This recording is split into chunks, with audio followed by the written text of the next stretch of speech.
साम दाम दंड भेद चल लिए सारे हथकंडे। आखिरकार अभ्यर्थियों के सामने झुक गई यूपी सरकार। प्रयागराज में प्रदर्शन कर रहे अभ्यर्थियों की बड़ी थी। जब घिरने लगी सरकार तो मान ली हार।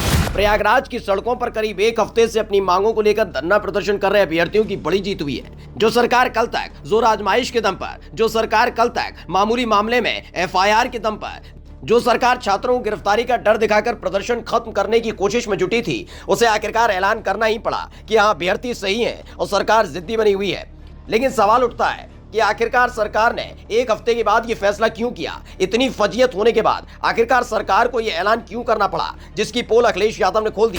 अभ्यर्थियों के लिए योगी से भिड़ गए अखिलेश यादव, जब योगी सरकार के नए ऐलान की भी खोल दी पोल। प्रयागराज में यूपीपीएससी के अभ्यर्थियों की मांग सिर्फ इतनी बढ़ती कि वन नेशन वन इलेक्शन का राग अलापने वाले एक ही पाली में एग्जाम कराएं। लेकिन देखिए, बस एक पाली में एग्जाम की मांग को पूरा करने में बीजेपी की सांसें फूल गई थी, जिसके बाद प्रयागराज में पिछले एक हफ्ते में जबरदस्त प्रदर्शन देखने को मिला। इस दौरान बिना देर किए अखिलेश यादव ने खोलकर इन अभ्यर्थियों का साथ दिया, जिससे योगी सरकार की हालत और बिगड़ गई। वजह थी कि इतनी तादाद में प्रदर्शनकारी छात्रों ने न कोई उत्पात किया और न बवंडर खड़ा किया। हाँ, जरूर बीच बीच में सत्ता की पैरोकारी करने वाले इन छात्रों को उत्पाती बता रहे थे। यही नहीं, जब सत्ताधीशों से कुछ बन नहीं सका तो एक पोस्टर फाड़ने के मामले में छात्रों को गिरफ्तार कर लिया गया। लेकिन अब एक नया ऐलान आयोग की तरफ से जारी हुआ है। इसमें लिखा है कि विज्ञप्ति द्वारा सूचित किया जाता है कि शुचिता की दृष्टि से सम्मिलित राज्य या प्रवर अधीनस्थ सेवा प्राधिकरण परीक्षा 2024 को 2 दिवसों में कराए जाने का निर्णय लिया गया था।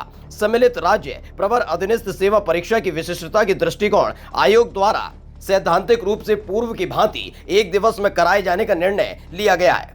इसके बाद अभ्यर्थियों के चेहरे खिल गए, लेकिन इसके पीछे के खेल को अखिलेश यादव ने खोल दिया। दरअसल इस फैसले के मुताबिक यूपीपीएससी का एग्जाम एक ही शिफ्ट में होगा, लेकिन आरओ के एग्जाम के लिए समिति बनाई। तर्क दिया कि आरओ के 10 लाख से ज्यादा उम्मीदवार हैं।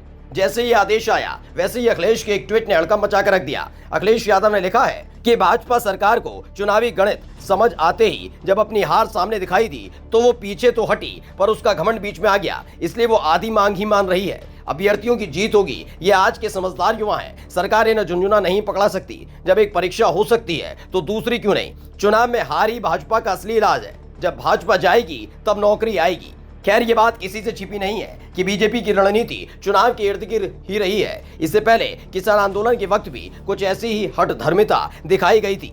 किसान आंदोलन खत्म करने के लिए सारे हथकंडे चल दिए गए थे, लेकिन जब चुनाव करीब आए तो 3 कृषि कानून वापस लेने पड़े। अब जब उत्तर प्रदेश की 9 सीटों पर उपचुनाव को महज 6 दिन का वक्त बचा है, ऐसे में अभ्यर्थियों की आधी मांग मानी गई है। स्पेशल डेस्क खबर चौक।